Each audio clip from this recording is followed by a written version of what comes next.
भगवान नारी के द्वारा स्वर्ग का द्वार खोलते हैं। टॉपिक आपको ऐसे लग रहा है, अंदर जब लेक्चर चालू हो जाएगा तो बहुत मजा आने वाला है आपको, ठीक है। तो ये आज का सेमिनार का टॉपिक स्टार्ट करने से पहले 2 मिनट के लिए हम ध्यान करेंगे। सभी आपको सभी को सीधा बैठना है, गर्दन सीधी, सर सीधा, पीठ सीधी। मैं आपको एक ध्यान की ऐसी प्रक्रिया बताऊंगा जो आपको पूरे लाइफ टाइम काम आएगी। आज तक किसी ने नहीं बताया होगा आपको। आपको क्या करना है, भ्रुकुटी के बीच में यहां ध्यान लगाना है आपका, भ्रुकुटी के बीच में। इसको कहते हैं उत्तमांग। सभी इंद्रियों के ऊपर टॉप में है। आकाश में छोटा सा स्टार चमकता है, वैसा स्टार यहाँ पे चमक रहा है, ऐसा आपको याद करना है। कोई भी व्यक्ति, कोई भी वस्तु याद नहीं आनी चाहिए। घर में दिवाली में नई स्कूटी खरीदी है, वो भी याद नहीं आनी चाहिए। कोई 4 व्हीलर खरीदी है, वो भी याद नहीं आनी चाहिए। कोई चाचा, काका, मामा, ताऊ, मित्र, संबंधी, रिश्तेदार, कोई भी याद नहीं आना चाहिए। सिर्फ भ्रुकुटी के बीच में, जैसे आकाश में सितारा चमकता है वैसे सितारा चमक रहा है। छोटी सी बिंदी, पॉइंट ऑफ लाइट, वो चमक रही है in the middle of the forehead. इसको कहते हैं भ्रुकुटी। मन में अलग अलग विचार आएंगे, लेकिन उन विचारों के पीछे भागना नहीं है। 2 मिनट के लिए अपने मन के सारे विचारों एक पॉइंट ऑफ लाइट में कॉन्सेंट्रेट करना है आपको, और आंखें पूरी तरीके से बंद नहीं करनी है। शिव शंकर भोलेनाथ के जितने भी चित्र है, जितनी भी मूर्तियां है, वो ध्यान मग्न अवस्था में बैठे हुए हैं। उनकी आंखें पूरी बंद है या आधी खुली आधी बंद है? इसको कहते हैं अर्धोन्मीलित नेत्र। ध्यान का अभ्यास करते हुए अगर आप आंखें खुली रख के अभ्यास करेंगे तो आपको पूरे लाइफ टाइम में किसी भी समय, सवेरे से लेकर रात तक, आप अपने आप को एकाग्र कर सकते हैं।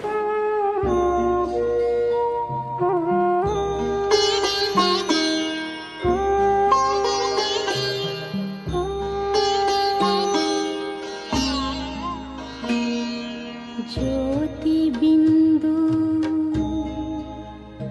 परमात्मा से है मेरी आत्मा, अब चल कर ले मिलन। परमानंद का अनुभव कर,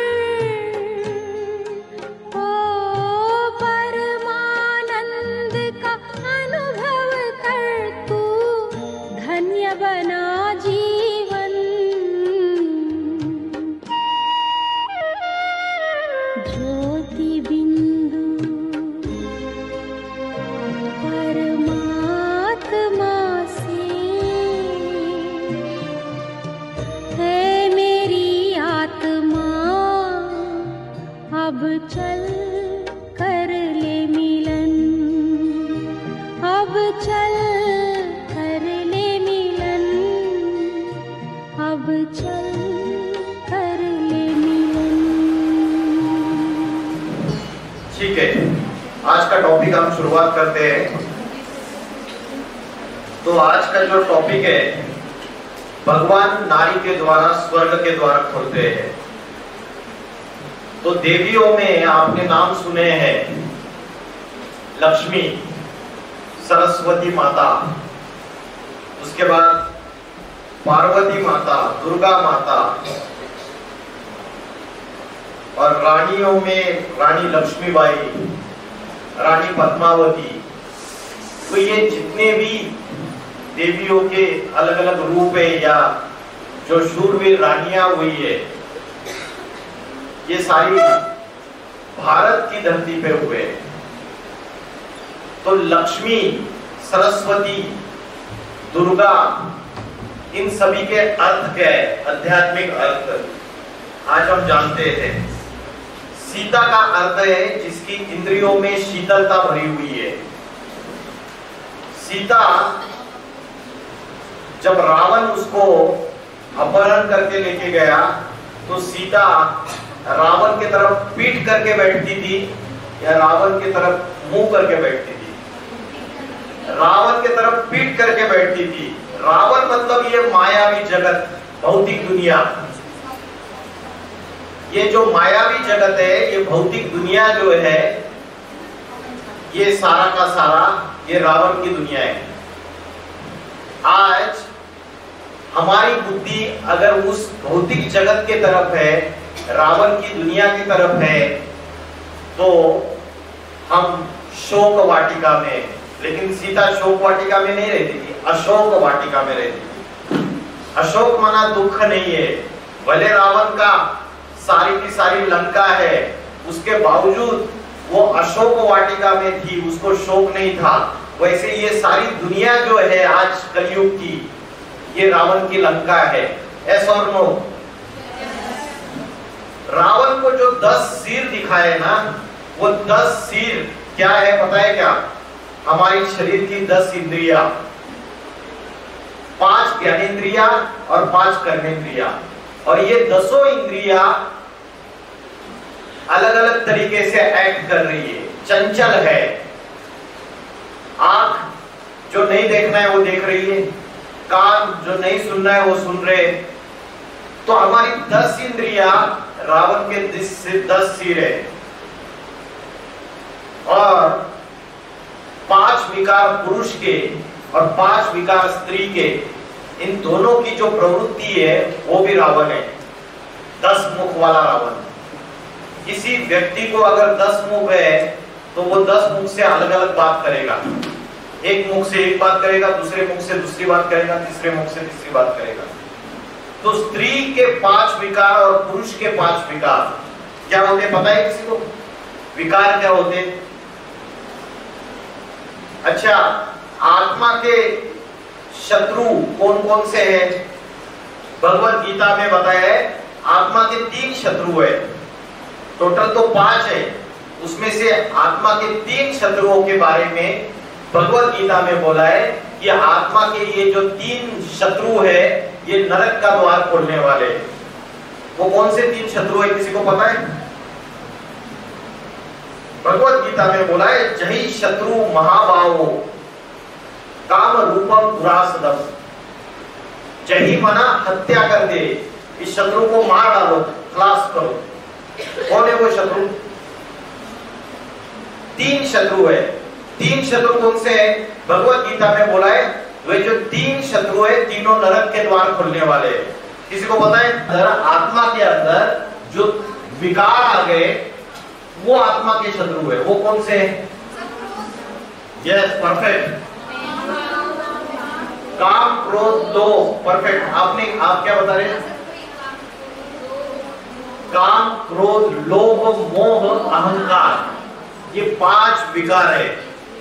और ये जो 5 विकार है, इसमें भगवत गीता में काम क्रोध और लोभ, इन तीनों को बोला नरक के द्वार खोलने वाले।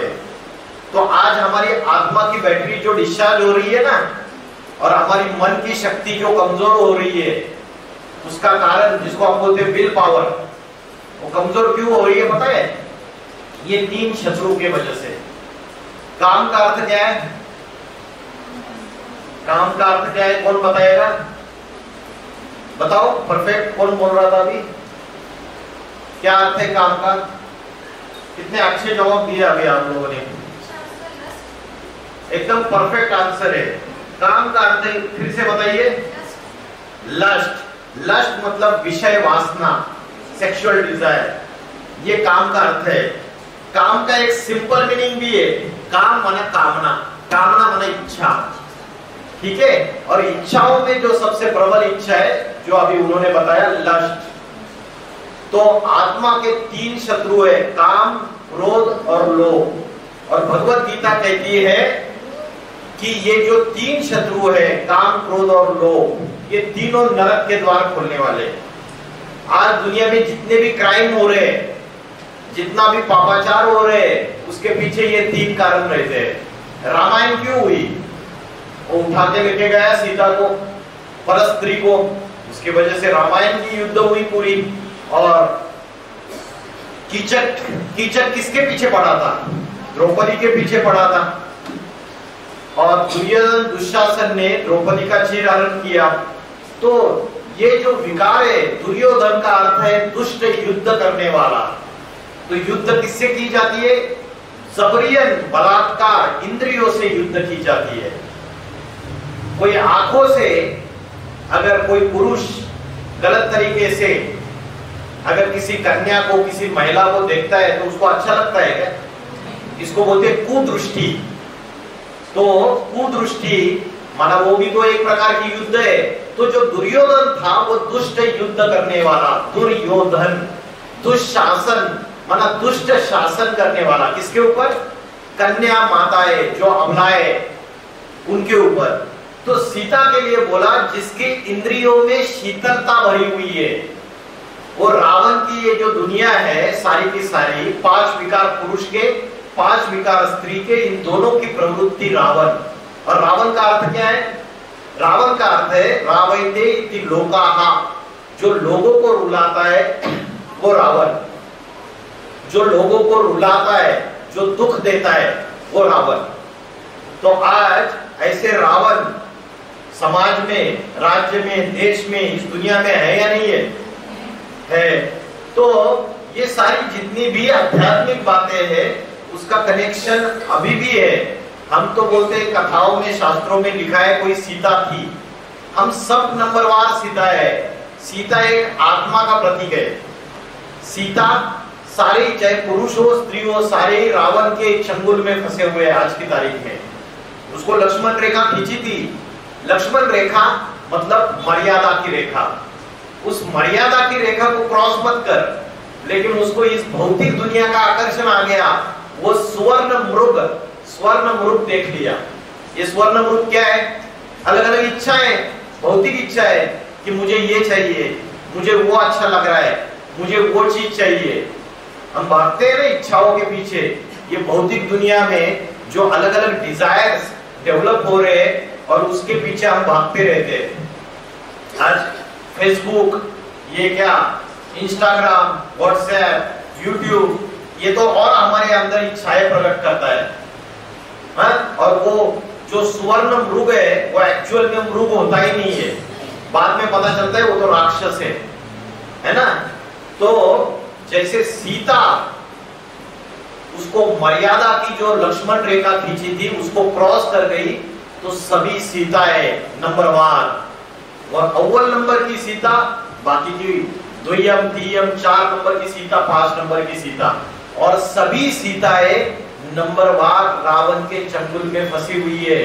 ये माया रावण, ये भौतिक पदार्थ, भौतिक वस्तुएं, व्यक्ति इस दुनिया में आकर्षित होना। तो ये भौतिक जगत के विरुद्ध में कौन सा जगत है जहां पे बुद्धि टिकनी चाहिए?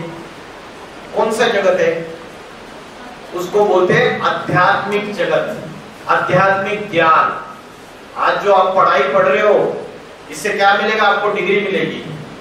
बीएड कर रहे हो आप, क्या कर रहे हो? बीएड। तो इससे आपको डिग्री मिलेगी और डिग्री मिलने के बाद नौकरी मिलेगी। तो जो भी आज की भौतिक पढ़ाई है वो आपको क्या देती है? ये अर्निंग करने के लिए, पैसा कमाने के लिए सिर्फ है। इसका व्यक्तित्व, पर्सनैलिटी डेवलपमेंट, कैरेक्टर बिल्डिंग और जो नैतिकता और नैतिक मूल्यों का उत्थान करने के लिए नहीं है। आज की डेट में इंजीनियरिंग कॉलेज, मुझे आपका तो पता नहीं यहाँ का, इंजीनियरिंग कॉलेज, मेडिकल कॉलेजेस और जो मैनेजमेंट के बड़े बड़े कॉलेजेस है, फार्मेसी के बड़े बड़े कॉलेज है, वहां जाके अगर देखते हैं तो स्टूडेंट्स पूरी तरीके से अनैतिकता में लिप्त है, गलत गलत चीजों में लिप्त है। यहाँ तक कि नशा भी कर रहे हैं कॉलेज के स्टूडेंट्स, गंदी बातों में लिप्त है। ऐसी ऐसी चीजों का उनको लत लगी हुई है पूरी तरीके से, जिसकी वजह से उनका खुद का भी नुकसान हो रहा है, जिंदगी बर्बाद हो रही है। तो जो आध्यात्मिक शिक्षा है वो आज की तारीख में किसी भी स्कूल, कॉलेज, यूनिवर्सिटी में पढ़ाई नहीं जाती है। अध्यात्म का अर्थ क्या है? अधि प्लस आत्मा, ये दो शब्दों से बना है। अधि का मतलब अंदर, आत्मा के अंदर का जो ज्ञान है उसे अध्यात्म कहते हैं। आज जो आप शिक्षा ले रहे हैं ये भौतिक शिक्षा है, और एक है पराभौतिकी। पराभौतिकी ज्ञान माना मेटाफिजिक्स, एक है फिजिक्स, एक है मेटाफिजिक्स। तो मेटाफिजिक्स ये आत्मा और परमात्मा का ज्ञान। ये फिजिकल बॉडी तो दिखाई दे रही है, शरीर, ये शरीर दिखाई दे रहा है, लेकिन इस शरीर को चलाने वाली जो शक्ति है वो दिखाई नहीं देती है। मन दिखाई देता है? नहीं। बुद्धि भी दिखाई नहीं देती है, और जो आत्मा है वो भी दिखाई नहीं देती है। लेकिन आत्मा हमारी असली आइडेंटिटी है, जिसको हम भूल चुके हैं, और हम माया रावण के प्रभाव में आ गए। तो सीता का अर्थ है जिसकी इंद्रियों में शीतलता है। शीतलता माना प्यूरिटी, चंचल नहीं है इंद्रिया, उसमें पवित्रता है, वो सीता है। तो आज हमारा मन हमारे कंट्रोल में नहीं है। छोटे बच्चे से लेके बूढ़े तक सबका मन भटक रहा है, या स्त्रियों में भटक रहा है। सवेरे से लेकर रात तक माइंड में नेगेटिव विचार ज्यादा आते हैं या पॉजिटिव विचार ज्यादा आते हैं? नेगेटिव और व्यर्थ संकल्प, वेस्ट थॉट्स ज्यादा आते हैं। तो अगर मन कंट्रोल में नहीं है तो इंद्रिय कंट्रोल में हो सकती है क्या? भगवत गीता कहती है इंद्रियाणि पारण्याहु, इंद्रिया बड़ी प्रबल है। इंद्रियोभ्य परम मनः, इंद्रियों से प्रबल क्या है? इंद्रियों से प्रबल है मन, क्योंकि मन जो है वो चाहे तो इंद्रियों को कंट्रोल कर सकता है। समझ रहे हैं आपको? मन अगर अच्छी चीज में लगा दिया तो इंद्रिया कंट्रोल में रख सकता है। जो इंद्रिया चंचल हो रही है, आंख चंचल हो रही है समझो, उसके बाद जिह्वा चंचल हो रही है, पेट भर खाना खा लिया, और बहन जी आ गए, बहन जी मेरे को बोले सर जी ये ले लीजिए रसगुल्ला, या तो ये राजस्थान की मिठाई ले लीजिए, घेवर बना के लाए। अभी पेट भर खाना खाया हुआ है, और बुद्धि बोल रही है कि मत खा, नहीं तो क्या हो जाएगा? पेट खराब हो जाएगा, इंडाइजेशन उल्टी हो जाएगी, है ना? लेकिन मन उस रसगुल्ले की तरफ जा रहा है, और मुंह में पानी आ रहा है, जिह्वा लज्जायमान हो रही है, और हाथ जो है रसगुल्ले की तरफ जाता है और मुख में डालता है रसगुल्ले को। हाथ भी इंद्रिया, मुख भी इंद्रिया, जिह्वा भी इंद्रिया, सारी इंद्रिया चंचल हुई या नहीं हुई? ये बुद्धि के कंट्रोल में है, तो मन भी भागा उधर। तो भगवत गीता में बोला है इंद्रिया प्रबल है, इंद्रियों से प्रबल मन है। मन से प्रबल क्या है? मन से प्रबल क्या है? बुद्धि, जो मन को भी कंट्रोल कर सकती है। और बुद्धि से प्रबल क्या है? बुद्धि से प्रबल है बुद्धिमानों का बुद्धि, परमात्मा। समझ रहा है? तो अगर बुद्धि को, हमें बुद्धि की शक्ति जो होती है वो कौन सी शक्ति होती है? बुद्धि की शक्ति कौन सी होती है? डिसीजन मेकिंग पावर, निर्णय करने की शक्ति। क्या अच्छा है, क्या बुरा है, क्या सही है, क्या गलत है, इसका जो डिसीजन लेती है वो बुद्धि है। क्या सही है, क्या गलत है, क्या अच्छा है, क्या बुरा है, इसको परखने की, निर्णय करने की शक्ति जो है वो बुद्धि की शक्ति है। तो बुद्धि है डिसीजन मेकिंग पावर। और मन क्या है? मन क्या है? मन है थिंकिंग पावर, विचार करने की शक्ति, सोचने की शक्ति। और बुद्धि क्या करती है? निर्णय लेती है, क्या सही, क्या गलत, क्या अच्छा, क्या बुरा। आज की डेट में हमारे पास जब दो ऑप्शन रहते हैं, सही गलत का चुनाव करो और अच्छे और बुरे का चुनाव करो, तो हमारी बुद्धि कौन सा चुनाव कर रही है? गलत का चुनाव ज्यादा कर रही है, और बुरी चीजों का चुनाव ज्यादा कर रही है। तो बुद्धि जो हमारी है वो भ्रष्ट बुद्धि बन चुकी है या श्रेष्ठ बुद्धि बन चुकी है? भ्रष्ट बुद्धि बन चुकी है। और सिर्फ हमारी नहीं, सारी दुनिया की ये हालत है। उसकी वजह से अनैतिकता बढ़ती चली जा रही है। तो बुद्धि को श्रेष्ठ बुद्धि बनाने के लिए उसको वैसा भोजन भी देना चाहिए। जैसे शरीर का भोजन हम 3 बार खाना खाते हैं भर पेट, वैसे आत्मा का भी भोजन है। क्या भोजन है पता है आपको? आत्मा का भोजन क्या होता है? मन और बुद्धि को कौन सा भोजन देना चाहिए? आत्मा का भोजन क्या है? जैसे मोटर गाड़ी का भोजन अलग है और ड्राइवर का भोजन अलग है, वैसे ही आत्मा का भोजन अलग है। क्या है भोजन बहन जी? अच्छे विचार, हाँ, ज्ञान, और दोनों आंसर सही है। अच्छे विचार मतलब ये ज्ञान। ज्ञान माना कौन सा ज्ञान? बीएड करने का ज्ञान, टीचर बनने का ज्ञान। टीचर क्या, फिर हिस्ट्री, ज्योग्राफी, अलग अलग सब्जेक्ट्स में स्पेशलाइजेशन, वो ज्ञान। या वकील बनने का, डॉक्टर बनने का, इंजीनियर बनने का ज्ञान। कौन सा ज्ञान? आध्यात्मिक ज्ञान। Very good. भगवत गीता में बोला है नहीं ज्ञानेन सदृशम पवित्रम यह विद्यते। इस आध्यात्मिक ज्ञान के सिवाय इस संसार में कोई भी वस्तु पवित्र नहीं है। जैसे अग्नि ईंधन को जला के भस्म कर देती है, पेट्रोल डीजल कोई भी लकड़ी, अग्नि उसको जला के भस्म कर देती है, वैसे ही ये ज्ञान अग्नि है। ये अनेक खोटे कर्मों को, अनेक पाप कर्मों को भस्म कर सकती है। तो आत्मा का भोजन पहला क्या हो गया? आध्यात्मिक ज्ञान। और दूसरा और एक भोजन है, हाँ जोर से सबको सुनाए, ध्यान। परफेक्ट, एकदम परफेक्ट आंसर दिया। ध्यान और ज्ञान, ये आध्यात्मिक, ये आत्मा का भोजन है।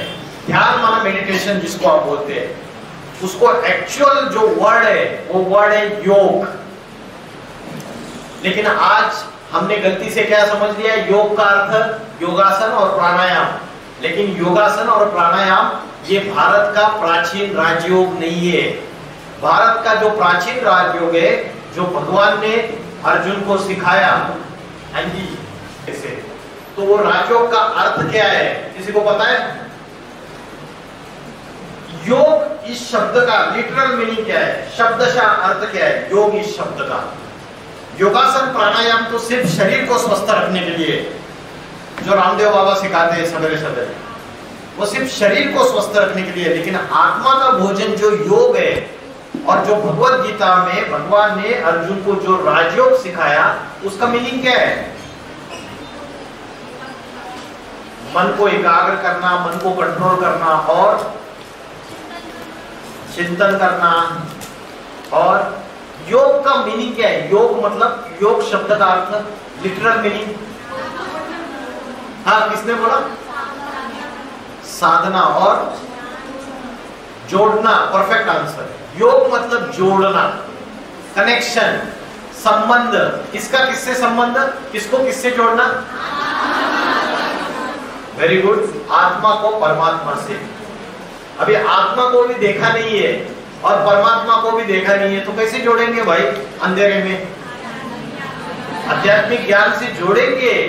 लेकिन उसके लिए मैंने बताया आपको, आत्मा जो है उसका ध्यान करने के लिए मैंने ये पॉइंट बताया, भ्रुकुटी के बीच में, यहां पे आत्मा का स्थान है। इसका क्या प्रूफ है कि आत्मा यहां रहती है? किसी को पता है?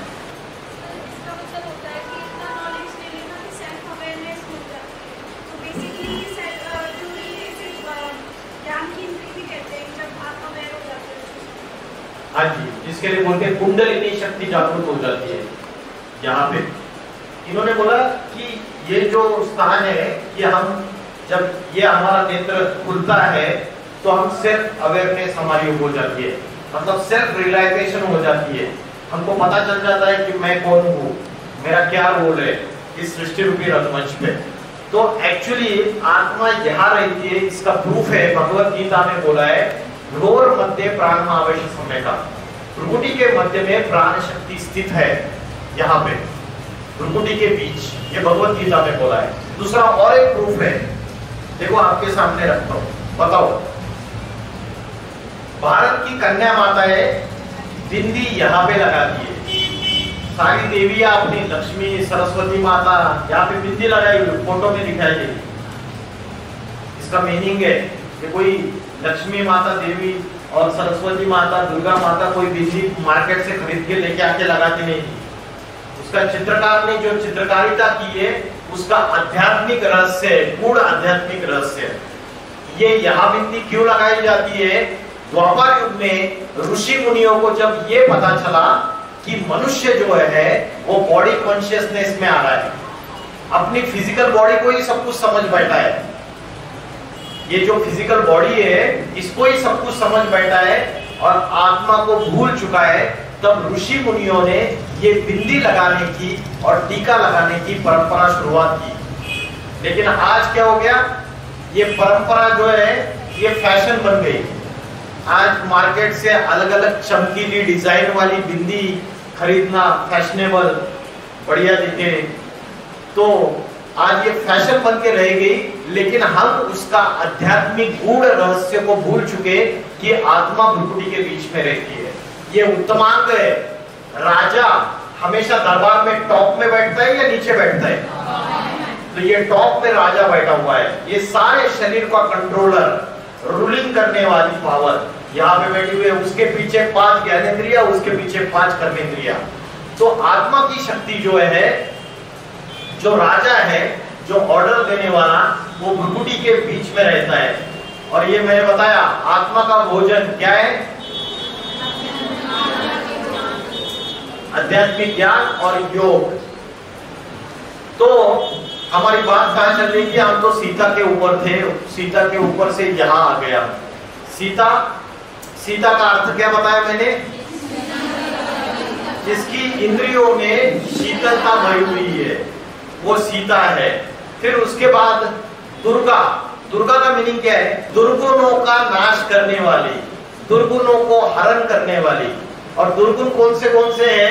मैंने अभी बताया, काम, क्रोध, लोभ, मोह, अहंकार। ये 5 विकारों का नाश करने वाली है। हम देखते हैं कि वो दुर्गा ने कौन सा वो राक्षस को पैरों में कुचला है? महिषासुर। वो महिषासुर वही भैंसासुर है। वो भैंस है, भैंस बुद्धि। जैसे अभी हमारी सबकी कहीं ना कहीं भैंस बुद्धि बनती जा रही है। भैंस को क्या लगता है? कीचड़ में उधर ठंडा ठंडा अच्छा लगता है, कीचड़ से बाहर आने का मन नहीं करता है। ये कीचड़ कौन सा कीचड़ है पता है? ये विषय विकारों का कीचड़ है। काम, क्रोध, लोभ, मोह। मोह माना लगाव। ये लगाव भी दुख देने का कारण है। किसी से ज्यादा लगाव नहीं करना, ठीक है? वो दुख देता है। लगाव, मोह, और 5वां है अहंकार। बुद्धि का अहंकार, सुंदरता का अहंकार, अपनी बॉडी बिल्डिंग का अहंकार, अपने देह का अहंकार, अपने धन का अहंकार, है ना? तो अलग अलग प्रकार का अहंकार है। तो दुर्गा जो दुर्गुणों को हरण करने वाली, दुर्गुणों का नाश करने वाली, ये राक्षस हमारे अंदर बैठा हुआ है। ये राक्षसी वृत्तियां हम सबके अंदर बैठी हुई है। और दुर्गा उन राक्षसी वृत्तियों को खलास करती है। हमें लगता है कोई राक्षस था, बड़े बड़े सींग थे, बड़े बड़े दांत थे और उसको उसने मार डाला। ये हमारे अंदर की राक्षसी प्रवृत्ति है। फिर उसके बाद पार्वती, पार लगाने वाली। किससे पार लगाएगी पार्वती? पार लगाया जाता है कि विषय सागर से क्षीर सागर की तरफ लेके जाने वाली। ये दुनिया विषय सागर है सारा का सारा, 5 विकारों से भरपूर है।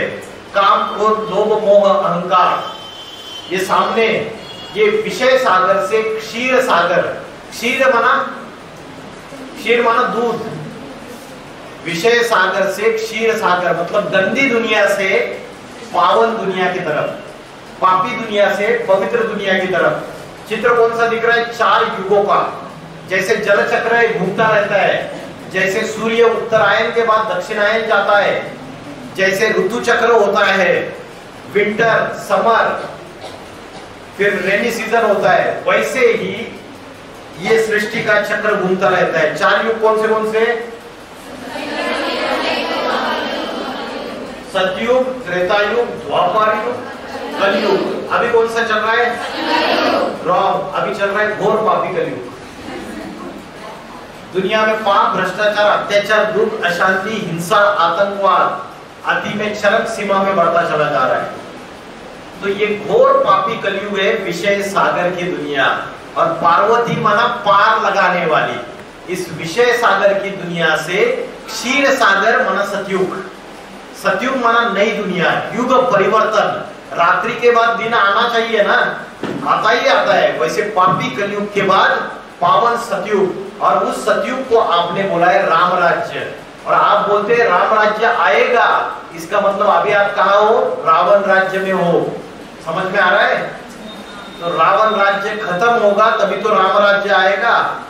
दैहिक दैविक भौतिक तापा राम राज्य काहू नहीं व्यापा, मतलब उधर किसी भी प्रकार की बीमारी नहीं रहेगी, कोई कोरोना नहीं आएगा, कोई सुनामी नहीं आएगा, कोई भूकंप नहीं आएगा। दैहिक दैविक भौतिक तापा, कोई बीमारियां अलग अलग नहीं आएगी, बुढ़ापा भी नहीं आएगा, इच्छा मृत्यु, शाश्वत सुख और शांति की गारंटी आज की तारीख में है। 100% पीस एंड हैप्पीनेस है। कितने भी साधन इकट्ठा करो, एयर कंडीशनर लेके आओ घर में लगा दो, रेफ्रिजरेटर लेके आओ, वॉशिंग मशीन लेके आओ, बड़ा बंगला बना दो, बड़ी गाड़ी ले लो, सारे सुख के साधन इकट्ठा करने के बाद क्या 100% सुख और शांति मिल रही है? जो करोड़पति है, अरबपति है, उनको जाके पूछो आपके जीवन में 100% सुख शांति है क्या? वो भी मना कर देगा। तो सुख शांति ये आत्मा की जो रिक्वायरमेंट है, ये आध्यात्मिक ज्ञान और योग, इन दो चीजों से आती है। एक्चुअली योग का अर्थ जो था वो जोड़ना, आत्मा का परमात्मा से जोड़ना, छोटी बैटरी का बड़ी बैटरी से कनेक्शन। परमात्मा मतलब बड़ी बैटरी, और छोटी बैटरी हमारी डिस्चार्ज हो रही है, और डिस्चार्ज होने का कारण वही 5 काम क्रोध लोभ मोह अहंकार। ठीक है, तो ये 4 युग है। पार्वती माना पार लगाने वाली, तो पापी कलयुग से, ये विषय विकारों की दुनिया से अगर हमारी आत्मा की पवित्रता बढ़ जाती है, अभी आत्मा तो बुद्धि तो भ्रष्ट हो चुकी है, बुद्धि को भ्रष्ट बुद्धि को श्रेष्ठ बुद्धि बनाने के लिए, पापात्मा को पुण्यात्मा बनाने के लिए जो कार्य है, उसके लिए बोला है पार्वती पार लगाने वाली। फिर नेक्स्ट उसके बाद क्या है? लक्ष्मी, लक्ष्य साधने वाली, जिसके लक्षण जो है वो लक्षण कैसे है? दैवी गुणों वाले लक्षण है। लक्ष्मी को, लक्ष्मी नारायण के मंदिर में कभी गए आप? लक्ष्मी नारायण के जो बड़े बड़े भव्य दिव्य मंदिर होते हैं, इतने अलंकारों से सजाया रहता है। ये अलंकार कोई स्थूल अलंकार नहीं है, बोली आभूषण। क्या, किस चीज के आभूषण? सच्चे आभूषण पहनती है लक्ष्मी। फिर वेरी गुड, दैवी गुणों के आभूषण है वो, दिव्य गुणों के आभूषण है, डिवाइन क्वालिटीज। जैसे कंगन पहनती है तो वो कंगन पवित्रता की कंगन है। वो अलग अलग जितने भी अलंकार पहन रही है वो उसके डिवाइन क्वालिटीज है। भगवत गीता का चैप्टर नंबर 16, 16वां अध्याय, उसमें दैवी गुण कौन से, राक्षसी गुण कौन से, इसके बारे में वर्णन किया है। अहिंसा, सत्य, अक्रोध, क्रोध न करना, किसी को दुख न देना, दया, क्षमा, शांति, पवित्रता, दूसरों के दोष न देखना, ये सारे दैवी गुण है, डिवाइन क्वालिटीज है। तो आप चैप्टर नंबर 16 इंटरनेट पे भी गूगल में स्टडी कर सकते हैं कि 16वें अध्याय में दैवी गुण कौन से, राक्षसी गुण कौन से, और अपने आप को चेक कर सकते हैं कि मेरे अंदर दैवी गुण ज्यादा है या राक्षसी गुण ज्यादा है। तो लक्ष्मी जो है वो लक्ष्य साधने वाली, अपने दैवी गुणों को धारण करने वाली। उसके बाद एक जगदम्बा, विश्व में जितने भी धर्म फैले हुए हैं उन सबकी अम्बा, जगत की अम्बा।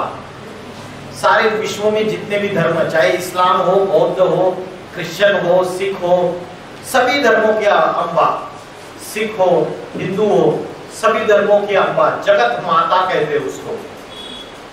जगतम पितरम वंदे पार्वती परमेश्वर, वो जगत के माता पिता है, सारी सृष्टि के माता पिता है। उसके बाद राधा, राजा की धारणा शक्ति। एक होता है जीवन में ज्ञान धारण करना, प्रैक्टिकल व्यवहार में, और एक होता है बहुत ज्ञान सुनाना। रावण जो था वो प्रकांड ज्ञानी था, लेकिन क्या उसके अंदर क्या खामी थी? अहंकार था। और क्या था? और ये था कि प्रैक्टिकल जीवन में वो ज्ञान को धारण नहीं करता था, व्यवहार में ज्ञान नहीं था, उसके प्रैक्टिकल जीवन में नहीं था। ज्ञान बहुत होना बड़ी बात नहीं है, वो ज्ञान प्रैक्टिकल व्यवहार में भी तो उतरे, प्रैक्टिकल जीवन में भी तो उतरे। तो रावण तो उसका जो व्यवहार था, उसका जो बिहेवियर था, वो राक्षसी वृत्ति वाला था। वो ज्ञान उसने अपने जीवन में धारण नहीं किया था। तो जो राजा है वो राजा की धारणा शक्ति, जिसने अपने जीवन में ज्ञान धारण किया है वो राजा है। ज्ञान को धारण किया है जिसने अपने जीवन में व्यवहार में लाया है, प्रैक्टिकल, इसलिए बोलते हैं वैष्णवी देवी। वैष्णवी देवी, अगर आप वैष्णव इसमें अगर आप नियम देखेंगे ना, उनके नियम इतने अच्छे नियम होते हैं जीवन में, खान पान से लेके व्यवहार के, बोलना, सारी चीजों के एकदम अच्छे नियम होते हैं। तो राजा की धारणा शक्ति, प्रैक्टिकल जीवन में जो हम ज्ञान धारण करते हैं, आपने वो जालंधर और वृंदा पता रहेगा आपको। जालंधर राक्षस था, उसकी पत्नी का नाम क्या था? वृंदा। वृंदा पता है आपको? तो जालंधर राक्षस को वो इतना उद्यम मचा रहा था, इतने गलत काम कर रहा था, फिर भी शिव जी उसको मार नहीं पा रहे थे। क्यों पता है? पता है क्यों? क्योंकि वृंदा के अंदर जो पवित्रता थी, उसकी वजह से जालंधर की रक्षा हो रही थी, प्रोटेक्शन हो रहा था। तो जो प्रैक्टिकल जीवन में जो ज्ञान धारण किया है, वो पुरुषों में ज्यादा धारण करते हैं या स्त्रियां ज्यादा धारण करती है? स्त्रियां। लेडीज के अंदर एक अच्छा गुण है, कन्या माताएं जो भारत की है, वो ज्ञान कम सुनेगी लेकिन उसको प्रैक्टिकल व्यवहार में धारण करेगी, जीवन में धारण करेगी। तो ये नारियों के अलग अलग जो गुण है उसके अनुसार देवियों के नाम है। अगर आप अपने जीवन में इसको उतारो तो आप भी देवी ही हो। लेकिन आज प्रैक्टिकल देवियां कोई रहा ही नहीं, क्योंकि देवी के जो गुण है वो अंदर नहीं है, राक्षसी गुण। शादी करने के बाद बोलते लक्ष्मी नारायण का जोड़ा, लेकिन लक्ष्मी नारायण का जोड़ा होता है क्या? वो उसके अंदर लक्ष्मी के संस्कार नहीं होते। 10 दिन में आपस में ऐसे लड़ना झगड़ना चालू कर देते हैं। 10 दिन तो बहुत हो गए ज्यादा हो गए आजकल। तो शास्त्रों में बोला है न ग्रह मिथ्याहु ग्रहणी ग्रह मुच्यते, मतलब घर को घर नहीं कहा जाता, गृहिणी को घर कहा जाता है। गृहमी गृहिणीहीनम अरण्यम सदृशम मतम। अगर वो घर गृहिणी के बगैर है तो वो क्या है? जंगल के समान है।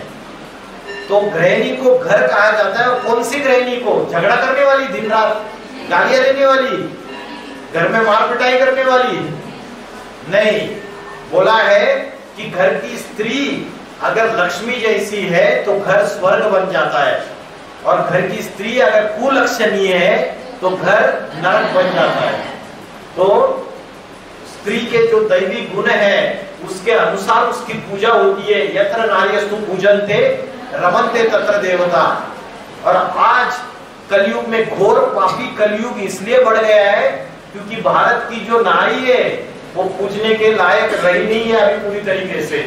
यत्र नार्यस्तु पूजन्ते रमन्ते, इसलिए देवता नहीं दिखाई दे रहे, रमन नहीं कर रहे। उसका कारण क्या हो गया? ऐसा कारण क्या हो गया कि पतन हो गया समाज का? उसका मूल कारण भगवत गीता में बोला है अधर्मा विनुवाद कृष्णा प्रदुष्यन्ति कुल स्त्रिया। अधर्म के फैलने से कुल की स्त्रियां प्रदूषित हो जाती है। जो दूसरे धर्म आए भारत के अंदर, और जो दूसरे धर्म आए, उन्होंने गलत धारणाएं फैलाई, और उन धारणाओं के प्रभाव में भारत की स्त्रियां आ गई। भारत में 50-60 साल पहले डाइवोर्स होता था, 60-70 साल पहले। अभी तो हो रहे हैं, अभी तो कोर्ट पूरी तरीके से भरे हुए हैं। 10 दिन के बाद ससुराल से मायके वापिस आ जाती है कन्या, क्योंकि सहन शक्ति कमजोर हो गई, सहयोग करने की शक्ति कमजोर हो गई।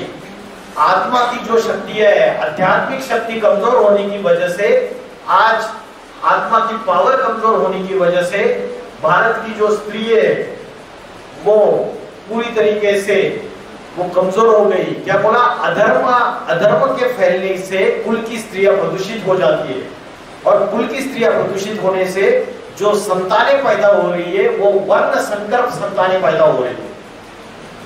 वर्ण संकर माना संकर माना बीज, संकरित बीज होता है ना, मिक्सचरिटी वाला। वैसे आज जो बच्चे पैदा हो रहे हैं वो अनेक धर्म की अलग अलग धारणाओं से रिलेटेड प्रोडक्ट है। और वो जो बच्चे पैदा हो रहे हैं वो सारे के सारे वो दुखदाई है या सुखदाई है? माता को सुख देते हैं, माता पिता को, या दुख ज्यादा देते हैं?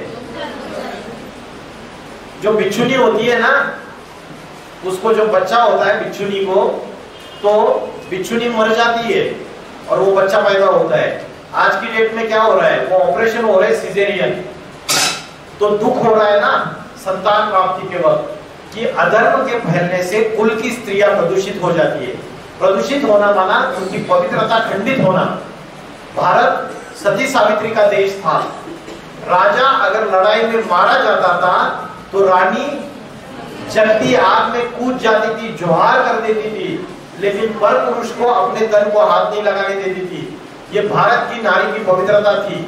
लेकिन आज क्या हो गया, आज ये भारत की नारी की पवित्रता खंडित हो गई। आज हमने ये मैकॉले की शिक्षा पद्धति फॉलो की। अच्छा, पहले भारत की कन्या माताएं हजारों 2000 3000 सालों से नौकरियां करती थी क्या? नहीं करती थी, तो अभी कर रही है।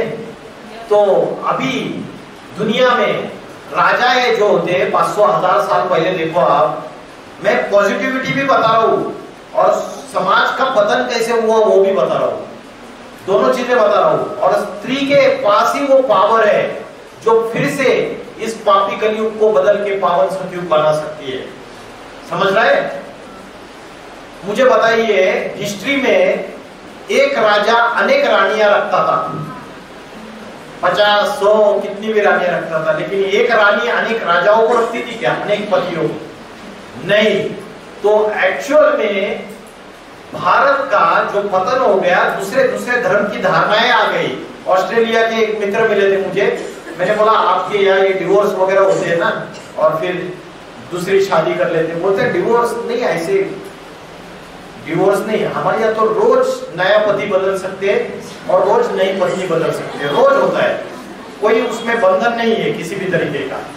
तो ये जो विपरीत धारणाएं दूसरे वो धारणाएं यहाँ आ गई, व्यभिचार फैल गया और उसकी वजह से कुल की जो स्त्रियां है वो प्रदूषित हो गई और उससे कुल का नाश होने लगा।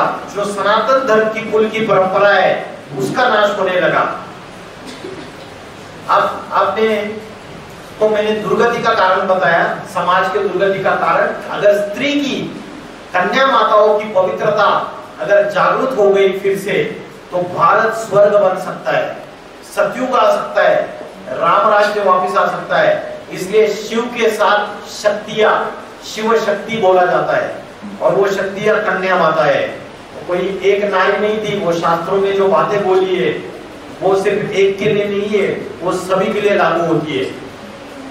आपने गाय को देखा है, गाय के पेट में 33 करोड़ देवी देवताओं का वास होता है बोलते हैं।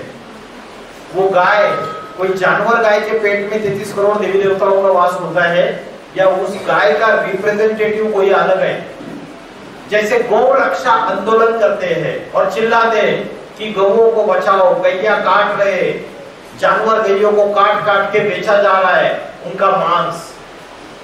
तो वो जो जानवर गैया है उसकी बात है, या गौ रक्षा आंदोलन जिसका करना चाहिए वो अलग है कोई।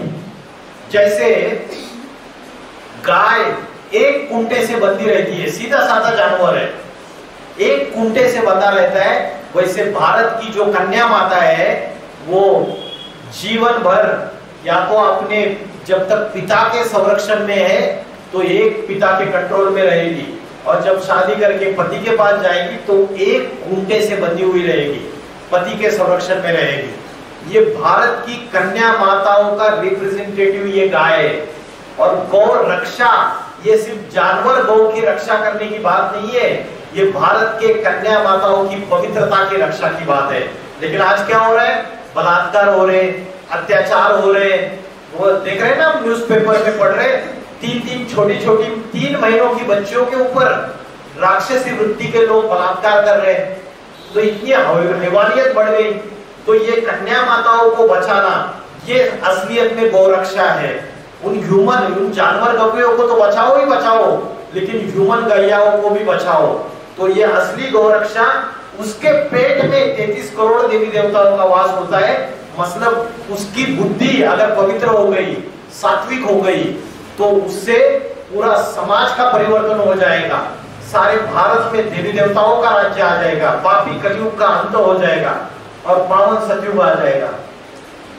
आपने ये देखा रहेगा कि सीता राम, राधा कृष्ण और लक्ष्मी नारायण बोलते हैं।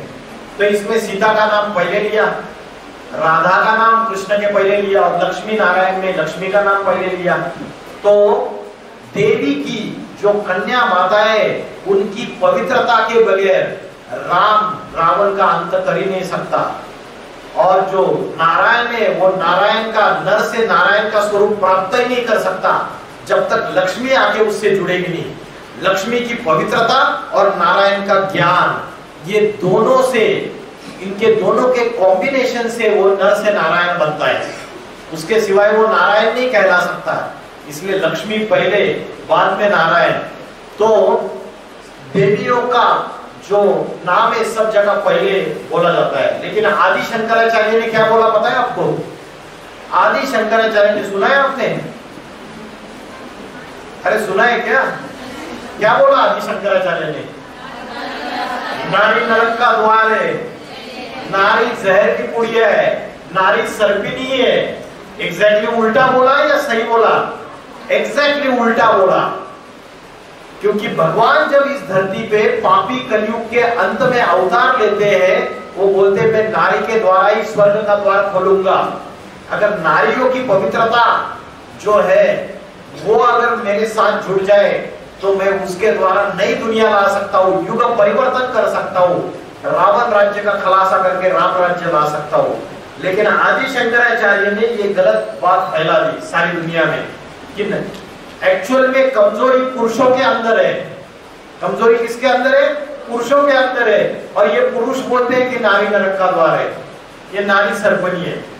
वो पुरुष अपनी पत्नी, अपने बच्चे, अपनी फैमिली को छोड़ के संन्यास लेते हैं, सबको छोड़ छाड़ के। जब आदि शंकराचार्य आए तो कई राजाओं ने संन्यास ले लिया। भारत के राजाओं ने अपनी पत्नी, बीबी, बाल बच्चे सबको छोड़ दिया और जंगल में चले गए। तो कमजोरी पुरुष के अंदर है और स्त्री के ऊपर क्या, स्त्री के ऊपर ये मार रहे, माथा मार रहे कि स्त्री ने ऐसा किया करके। तो स्त्री नरक का द्वार नहीं है। स्त्री की पवित्रता से स्वर्ग स्थापन हो सकता है, सतयुग नई धरती आ सकती है। दुर्गा को शिव शक्ति क्यों कहा है? तो मैंने अभी बताया आपको 4 युग है, सतयुग, त्रेता युग, द्वापर युग, कलयुग। और कलयुग का लास्ट समय जो है उसके बाद सृष्टि का परिवर्तन होता है, युग परिवर्तन होता है और पापी कलयुग का अंत होकर नई दुनिया आती है। वो जो समय है, जो संधिकाल है कलयुग और सतयुग का, उस संधिकाल को बोलते हैं संगम युग। वो 100 साल का पीरियड है, 100 इयर्स। इस 100 इयर्स के पीरियड में शिव इस धरती पे अवतार लेते हैं अति साधारण मनुष्य शरीर में। जो शिव है, ईश्वर है, वो अति साधारण मनुष्य शरीर में इस धरती पे अवतार लेके जो भारत की कन्या माता है, शक्तियां, उनको अपने साथ में लेके युग परिवर्तन का कार्य करते हैं। तो इसलिए हम महाशिवरात्रि नाम का त्योहार मनाते हैं। आप राम का जन्मदिन रामनवमी के रूप में मनाते हो, राम रात्रि क्यों नहीं बोलते हो आप? या महाकृष्ण रात्रि क्यों नहीं बोलते हो? कृष्ण का जन्मदिन भी रात के 12 बजे मनाते हैं, तो महाकृष्ण रात्रि क्यों नहीं बोला? सिर्फ शिव के लिए आपने महाशिवरात्रि बोला। रात्रि शब्द का प्रयोग क्यों किया पता है आपको? और वो भी महाशब्द लगाया, महारात्रि और बीच में शिव, क्यों पता है? आप त्योहार मनाते हो तो आपको तो पता होना चाहिए ना, जागरण करते हो, क्यों जागरण करते हो? कारण भी तो होना चाहिए हर चीज के पीछे। बिना कारण के कोई भी कार्य नहीं होता है। उसका कारण ये है कि कलयुग जो है वो रात्रि के समान है। कलयुग क्या है? रात्रि के समान है और रात्रि में अंधकार होता है। और अंधकार जो होता है वो विषय विकारों का अंधकार होता है, काम क्रोध लोभ मोह अहंकार, पापों का अंधकार होता है। ये पापों की रात्रि है, ये अज्ञान अंधकार की रात्रि है। यहाँ किसी को आत्मा का भी ज्ञान नहीं है, न परमात्मा का ज्ञान है। तो कलयुग ये रात्रि के समान है। ऐसे रात्रि, महारात्रि, मतलब ये रात्रि जब गहराती है, जब पापी कलयुग का अंत नजदीक आता है, तब उस समय शिव प्रकट होते हैं। ज्ञान सूर्य प्रकटा, अज्ञान अंधेर विनाश। तब शिव अवतार लेते हैं। अवतार कैसे लेते? अति साधारण मनुष्य शरीर में। भगवत गीता में बोला है, अवजानान्ति मामूढ़ा मानुषी तनुमाश्रितम्। मुझ साधारण मनुष्य शरीर में आए हुए भगवान को मूर्ख बुद्धि लोग पहचान नहीं पाते। अभी कलयुग में इतने सारे बाबा है, महाराज है, उसमें एक सच्चा होगा 100%। क्योंकि बोला है, रामचंद्र कह गए सिया से, ऐसा कलयुग आएगा, हंस चुभेगा दाना और कौवा मोती खाएगा। तो जो रियल हंस रहेगा ना, जो रियल हंस रहेगा, परमात्मा इस सृष्टि पर आके जो ज्ञान बांट रहा है, वो गुप्तमय रहेगा, उसको कोई पहचान नहीं पा रहे। आज जो टीवी पे और चैनल्स पे और मीडिया में जो आप देख रहे हैं, वो असली नहीं है। असली हीरा अलग है, नकली हीरे दिखाई दे रहे हैं आपको सारे के सारे। तो कलयुग के अंतिम समय में वो ज्ञान सूर्य है, वो आध्यात्मिक ज्ञान सिखाता है, वो आध्यात्मिक शिक्षा देता है और पाप का, अंधकार का विनाश कर देता है पूरी तरीके से। तो परमात्मा जब इस सृष्टि पे आता है कलयुग के अंत में, तो भारत की जो नारियां है, वो नारियां अबला बनी हुई है, अत्याचार सहन सहन के अबला बनी हुई है। तो इस अबला नारी को आज का जो गवर्नमेंट जो कानून बना रहे हैं, क्या उस कानून से प्रोटेक्शन मिल रहा है? कितने भी कड़े कानून बनाओ, उससे क्या मनुष्य की मानसिकता चेंज हो रही है? कलकत्ता में वो डॉक्टर बहन के साथ जो हुआ, तो उससे लोगों ने बोला कि फांसी की सजा दे दो। फांसी की सजा देने से उस व्यक्ति के अंदर की मानसिकता बदल जाएगी, उसके अंदर का राक्षसी वृत्तियां, हैवानियत खत्म हो जाएगी क्या? क्योंकि आज की गवर्नमेंट जब तक अध्यात्म को नहीं सिखाएगी, नहीं परोसेगी, तब तक बुद्धि की परिवर्तन नहीं हो सकता है। आज गूगल इंटरनेट खोला तो गंदी गंदी चीजें, अश्लील साहित्य सोशल मीडिया में। चाइना ये पहली कंट्री है जिसने बोला इंटरनेट एक रोग बन चुका है, disease. Internet, addiction of the internet is a disease. और आज 90% युवा जनरेशन सवेरे से लेकर लास्ट तक वो मोबाइल में लगी हुई है, और उस मोबाइल के पूरी तरीके से लत लगी हुई है, एडिक्शन लगा हुआ है, और उसकी वजह से इमोशनल हेल्थ भी चेंज हो रहा है। रात को जल्दी सोना चाहिए, भगवत गीता में बोला है ब्रह्म मुहूर्त के समय उठना चाहिए, लेकिन रात को 2-2, 3-3 बजे सो रहे हैं, हाँ या ना? और वो मोबाइल में गंदी गंदी वेब सीरीज, सेक्सुअलिटी, क्राइम, हिंसा, वायलेंस, रोमांस, ऐसी चीजें देखते हैं। तो बुद्धि में सारा का सारा कचरा ले लो, सारा दुनिया भर का, और सो जाओ। तो फिर बुद्धि में कचरा लेके सोएंगे तो बुद्धि भ्रष्ट बुद्धि बनेगी या श्रेष्ठ बुद्धि बनेगी? भ्रष्ट बनेगी, और बन रही है सभी की। तो उसके लिए अध्यात्म का मार्ग है। जब नारी अबला बन जाती है, तब परमात्मा, परमपिता परमात्मा शिव इस सृष्टि पे अवतार लेते हैं साधारण मनुष्य शरीर में। और जो शक्तियां है, जो भारत की कन्या माता है, पहले उनकी पवित्रता को साथ में लेके ये युग परिवर्तन का, ये आध्यात्मिक शिक्षा का ज्ञान देते हैं। आप अगर देखेंगे भगवान भारत में ही क्यों आते हैं? ऑस्ट्रेलिया, पाकिस्तान, कजाकिस्तान और रशिया, यूरोप, अमेरिका में क्यों नहीं आते? ये भारत की धरती पर ही भगवान का अवतार लेने का गायन क्यों है? क्योंकि उसका एक ही कारण है, वो कारण आप लोगों से कनेक्टेड है। वो कारण ये है कि भारत की जो कन्या माता है, वो फिर भी पवित्रता को मान्यता देती है। दूसरे धर्म वाले पवित्रता को इतनी मान्यता नहीं देती है, प्यूरिटी को इतनी मान्यता नहीं देती है। मैंने बताया ना, रोज पति चेंज कर दो, कोई प्रॉब्लम नहीं है। तो ये जो मानसिकता है, ये दूसरे देशों में है, दूसरे स्टेट्स में है, लेकिन भारत में ये मान्यता नहीं है। इसलिए भगवान को अगर सृष्टि का परिवर्तन करना है, वो भारत में ही अवतार लेते हैं और इस सृष्टि का परिवर्तन कर देते हैं। वंदे मातरम कहा जाता है। और जब आप देखते हैं भारत माता, जब आप नक्शा देखते हैं तो एक कन्या को, एक स्त्री को दिखाया हुआ है। यहाँ तक कि शंकर की जटा से गंगा निकली तो गंगा को कन्या के रूप में दिखाया हुआ है ना, कन्या के रूप में दिखाया हुआ है उसको। और गंगा के पानी में हम नहा रहे हजारों सालों से, क्या हमारे पाप धुल गए सभी के, या और पाप बढ़ रहे दुनिया में, और पाप बढ़ रहे? तो जो गंगा बह रही है शंकर की जटा से, वो ज्ञान गंगा की बात है। हमने पानी की गंगा में तो नहा लिए, लेकिन उससे हमारे मन के ऊपर का और आत्मा के ऊपर का मैला साफ नहीं हो रहा है। जब हम आध्यात्मिक ज्ञान की गंगा में नहाएंगे, तब हमारे मन के और आत्मा के ऊपर का मैला साफ हो सकता है। तो शिव की जो शक्तियां है वो पवित्रता का सूचक है। नवरात्र में क्या होता है पता है? 9 साल की छोटी छोटी कन्याओं के चरण धो के उनकी पूजा होती है और उनके सामने माथा टेकते हैं। सन्यासी भी इन कन्याओं के सामने जाके माथा टेकते हैं। क्यों? सन्यासी तो खुद ही पवित्र रहता है। सारी दुनिया जितने भी बड़े बड़े धनवान लोग हैं, करोड़पति, लखपति, अरबपति, वो सन्यासियों को बुलाएंगे, उनके चरण धोएंगे, उनके सामने माथा टेकेंगे। क्यों माथा टेका सन्यासी के सामने? माथा टेकने का कारण क्या है? कारण, अच्छा मंदिर में जाके आप माथा टेकते हो, कारण माथा किसके सामने टेका जाता है? माथा टेका जाता है पवित्रता के सामने, क्योंकि सन्यासी ब्रह्मचर्य धारण करता है और बाकी का जितना भी करोड़पति अरबपति है वो बोलते हैं अरे मेरे पास पैसा तो बहुत है, लेकिन इसके जैसी पवित्रता मेरे अंदर नहीं है। तो उसके पवित्रता के सामने वो माथा टेकता है, उसके सामने। तो पवित्रता के सामने माथा टेका जाता है। लेकिन सन्यासी नवरात्र में वो 9 साल की छोटी कन्या के सामने माथा क्यों टेकता है जाके? ऐसा क्या है उस 9 साल की कन्या में जो सन्यासी में नहीं है?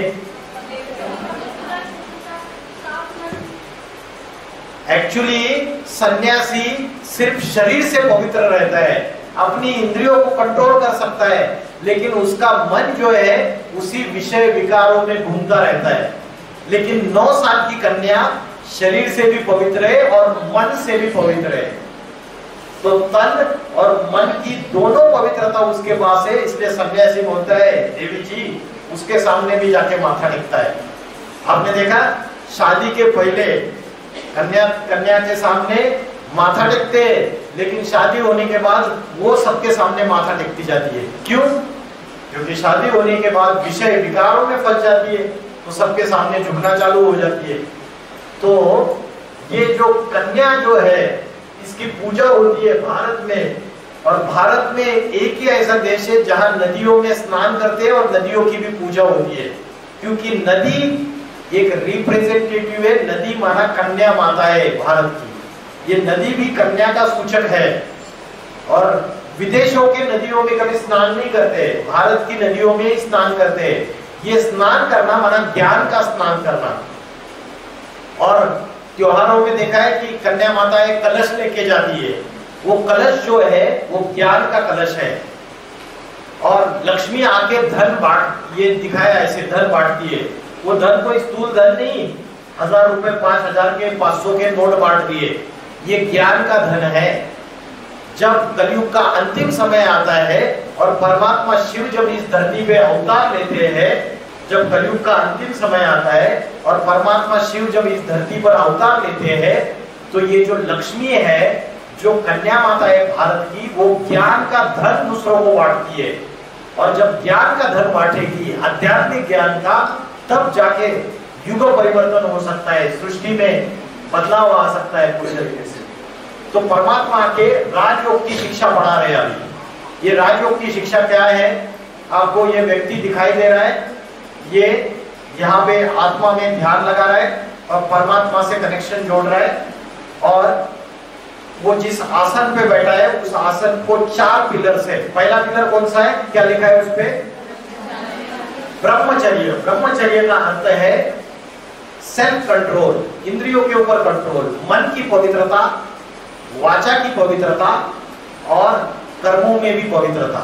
मन, वचन और कर्म तीनों में शुद्धता, इसको बोलते हैं ब्रह्मचर्य। दूसरा है जैसे खाओगे अन्न वैसे बनेगा मन, जैसे पियोगे पानी वैसी होगी वाणी। As a food so the mind, अन्न का मन से कनेक्शन है। अगर आपको आध्यात्मिक शक्ति बढ़ानी है तो आपको शांत मन से परमात्मा के स्मरण करते हुए बनाए हुआ भोजन ग्रहण करना चाहिए, शुद्ध अन्न लेना चाहिए। घर में अगर माँ लड़ाई झगड़ा कर रही है आपके पिताजी के साथ, गुस्सा कर रही है, मार पिटाई हो रही है घर में और एकदम झगड़े हो रहे हैं और उस वातावरण में वो खाना बना रही है, तो उस खाने का असर आपके मन के ऊपर होगा और आपका मन भी एंग्री मूड हो जाएगा, आपको भी गुस्सा आएगा छोटी छोटी बातों पे। तो जैसे खाओगे अन्न वैसे बनेगा मन। तीसरा है दैवी गुण, डिवाइन क्वालिटीज अपने जीवन में धारण करने। और चौथा है सत्संग। अभी सत्संग ज्यादा है या कुसंग ज्यादा है दुनिया में? गांधी जी के 3 बंदर है, बुरा मत देखो, बुरा मत बोलो और बुरा मत सुनो, और चौथा है बुरा मत सोचो। हम रोज बुरा देखते हैं, बुरा सुनते हैं, बुरा बोलते हैं और बुरा सोचते भी है। तो कुसंग, कलयुग में 2 दोष है, संग दोष और अन्न दोष।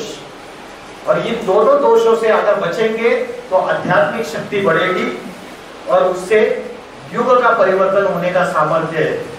तो अभी जो समय चल रहा है सारा का सारा, उसमें आत्मा का ज्ञान किसी को नहीं है। मॉडर्न साइंस जो है, आज जो मॉडर्न साइंस है, उसने मनुष्य को अपने विनाश के, महाविनाश के कगार पे जाके रख दिया है। हाँ जी,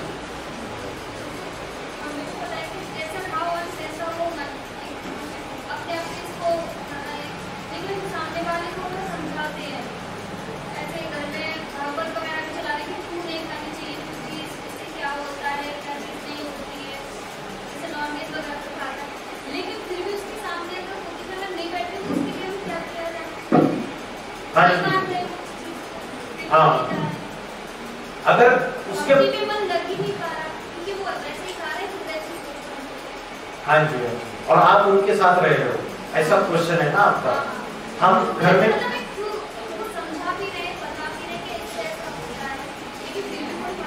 हाँ जी, ये दुनिया जो है ना सारी की सारी, ये 12 राशियों में बटी हुई है और 9 अलग अलग ग्रहों का प्रभाव है। आपके अंदर सात्विकता है और आपके अंदर जो आध्यात्मिक नॉलेज है, उसकी वजह से आपकी बुद्धि डेवलप हो चुकी है। आज आप प्रयास कर रहे हो उनकी बुद्धि में वो चीज लाने की, लेकिन कभी कभी उनका समय नहीं आया है अभी। हाँ, उनका समय नहीं आया है, आपका समय आ चुका है, इसलिए आपको तो वो चीज धारण करनी ही करनी है और दूसरों को भी बताना है। 100 बगुलों के बीच में एक हंस अपनी मस्ती में रहे। क्या बोला मैंने? 100 बगुलों के बीच में एक हंस अपनी मस्ती में रहे। तो आप हंस हो आपके घर में, बाकी बगुले, और बगुलों को गंध खाने की आदत रहती है, तो खाने दो। हमने बताने का प्रयास किया, लेकिन उसके बावजूद वो उसकी सच्चाई नहीं समझ रही है। तो आज नहीं तो कल परिवर्तन आएगा। आपने जो अच्छी चीज बोली है वो समय प्रमाण अनुसार वो रियलाइज करेंगे और उनमें बदलाव आएगा, तब आप ही याद आएंगे उनको। तो आपको आपकी अच्छी चीज छोड़नी नहीं है दूसरों के प्रभाव में आके। आपको सैंपल बनना है और उन बगलों को भी हंस बनाना है। धीरे धीरे होता है, जोर जबरदस्ती करनी नहीं है। हमें बताना है, हमारा कर्तव्य है। सामने वाला नहीं समझ रहा है, उसके हाल पे छोड़ दो। जोर जबरदस्ती से गर्दन पे तलवार रख के किसी को मुसलमान नहीं बनाना चाहिए, कन्वर्जन नहीं करना चाहिए। जो जैसा है भविष्य में रियलाइज करेगा, वो सारी चीजें चेंज हो जाएगी। तो ब्रह्म मुहूर्त के समय 4 बजे उठना है। सारे लेक्चर का सार बता रहा हूं अभी। सवेरे 4 बजे उठ जाओ। 4 बजे भ्रुकुटी के बीच में मैं आत्मा ज्योति बिंदु स्वरूप हूँ, सितारा हूँ। आपको आधा घंटा रोज ध्यान करना है कोई भी व्यक्ति याद नहीं आना चाहिए, कोई वस्तु याद नहीं आनी चाहिए, सारी दुनिया को भूल जाओ, कल किसके साथ झगड़ा हुआ सबको भूल जाओ। यहाँ नेचुरल पीस, हैप्पीनेस, पवित्रता, आनंद, आपके जो खोई हुई चीजें वापस आने लगेगी, आत्मा की शक्ति बढ़ेगी।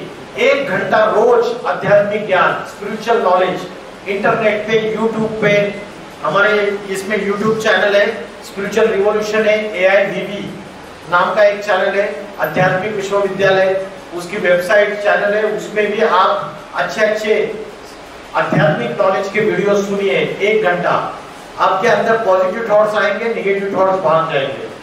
डेली चार्जिंग जरूरी है, जैसे मोबाइल की बैटरी डेली चार्जिंग करते हो मोबाइल, वैसे रोज आपको 1 घंटा आध्यात्मिक ज्ञान और आधा घंटा योग, ये दोनों चीजें करनी है। और अगर आंखें खुली रख के अभ्यास करोगे तो दिन में हर 1 घंटे में 5 मिनट, कहीं भी बैठे हैं, क्लासरूम पे बैठे हैं, खाना बना रहे हैं, किचन में साइकिल चला रहे हैं, स्कूटी चला रहे हैं, कर्म करते हुए भी आप यहाँ कॉन्सेंट्रेट कर सकते हो, परमात्मा से कनेक्शन जोड़ सकते हो, उसका अभ्यास कर सकते हो। तो लास्ट पॉइंट पे आ रहा हूं, लेक्चर खत्म कर रहे हैं हम। मॉडर्न साइंस ने, मैं बता रहा था, आपके विनाश के सारे साधन तैयार कर लिए, आया ना? मॉडर्न साइंस ने विनाश के सारे साधन तैयार कर लिए। क्या प्रूफ है इसका?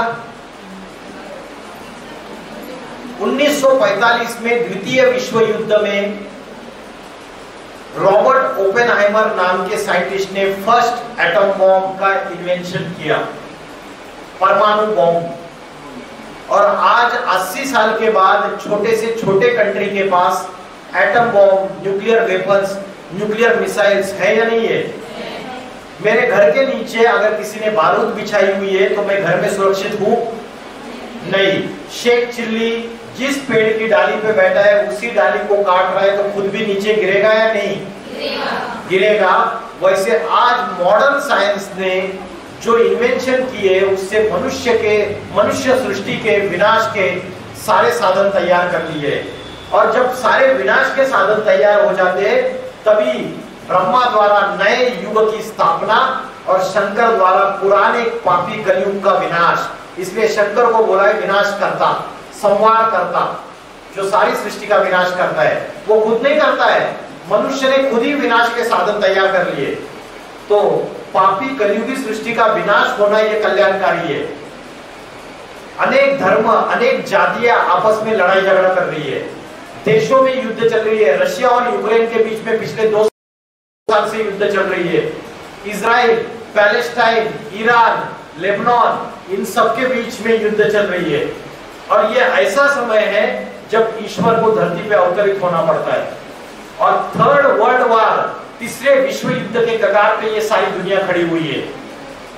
अगर तीसरा विश्व युद्ध होगा तो एटम बॉम्ब, परमाणु बॉम्ब का विस्फोट होगा।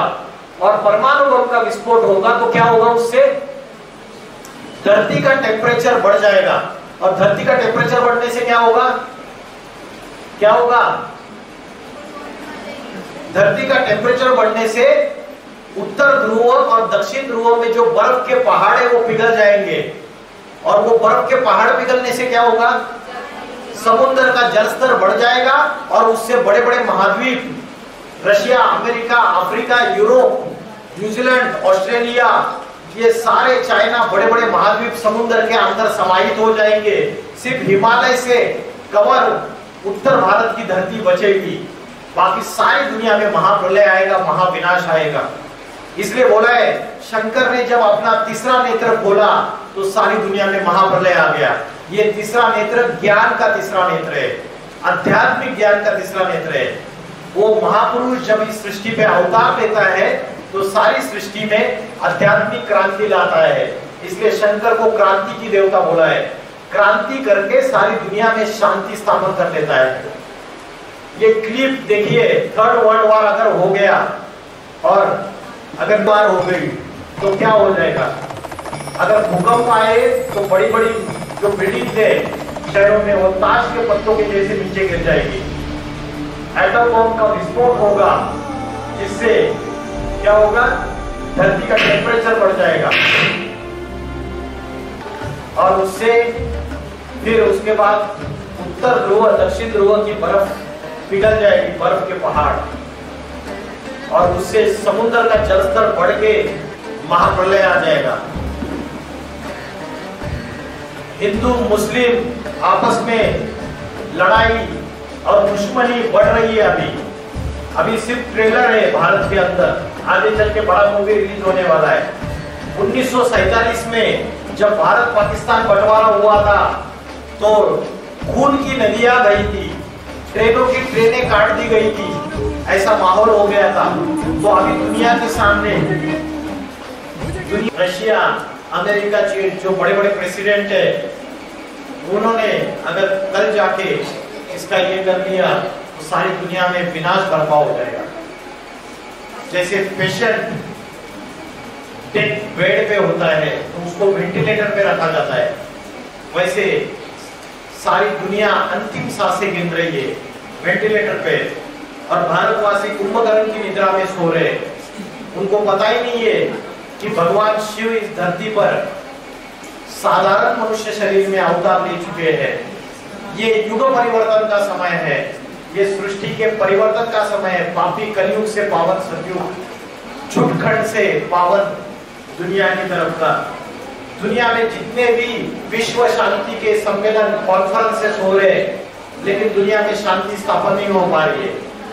तो ईश्वर आके ही इस सृष्टि का परिवर्तन करता है, जगत को परिवर्तित करता है।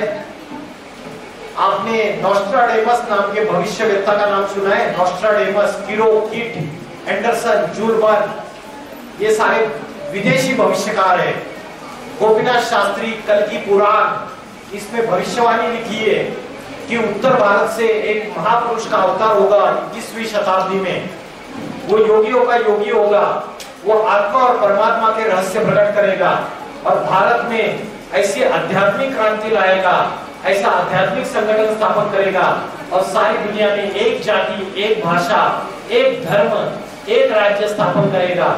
अनेक धर्मों का विनाश हो जाएगा, भारत विश्वगुरु बनेगा और नई दुनिया सतयुग स्थापन हो जाएगी। इतना बोलकर मैं रुकता हूं।